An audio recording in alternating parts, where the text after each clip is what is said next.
বাংলাদেশের সরকার পরিবর্তনের পর থেকে সামাজিক যোগাযোগ মাধ্যমে আলোচনায় সেভেন সিস্টার। অন্তর্বর্তীকালীন সরকারের প্রধান উপদেষ্টা ডক্টর মোহাম্মদ ইউনূসের একটি বক্তব্যের পর এই সেভেন সিস্টারটি আরও ভাইরাল হয়। ভারতীয় সংবাদ মাধ্যম এনডিটিভিকে দেওয়া একটি সাক্ষাৎকারে এই নোবেল বিজয়ী বলেন, বাংলাদেশকে কেউ অস্থিতিশীল করতে চাইলে চারিদিকে অস্থিতিশীলতা ছড়িয়ে পড়বে। প্রতিবেশী মিয়ানমার, ভারতের সেভেন সিস্টার, পশ্চিমবঙ্গে সব জায়গাতেও ছড়িয়ে পড়তে পারে। এটি মূলত ভারতের উত্তর পূর্ব অঞ্চলের 7টি রাজ্যকে একসঙ্গে সেভেন সিস্টার বলা হয়। ভারতের মোট রাজ্য 28টি, তার মধ্যে কেন্দ্রশাসিত রাজ্য 5টি।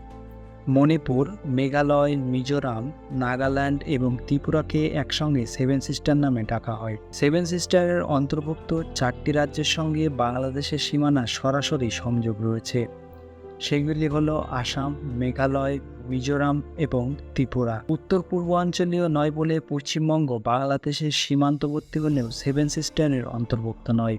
ত্রিপুরা রাজ্যের সাংবাদিক জ্যোতিপ্রসাদ সাইকিয়া সর্বপ্রথম 7টি রাজ্যকে একত্রে সেভেন সিস্টার নামে উল্লেখ করেন। 1972 সালে এই 7টিকে সেভেন সিস্টারের মর্যাদা দেওয়া হয়। আগে এসব অঞ্চল ভারতের সঙ্গে অন্তর্ভুক্ত ছিল না। আসামের মাধ্যমে ভারতের সঙ্গে যুক্ত হয় এই রাজ্যগুলি।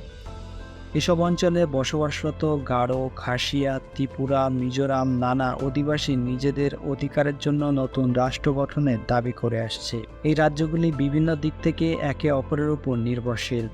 সাংস্কৃতিক, ধর্মীয়, কৃষ্টি কালচার এক না হলেও নানা ক্ষেত্রেই রয়েছে তাদের মিল।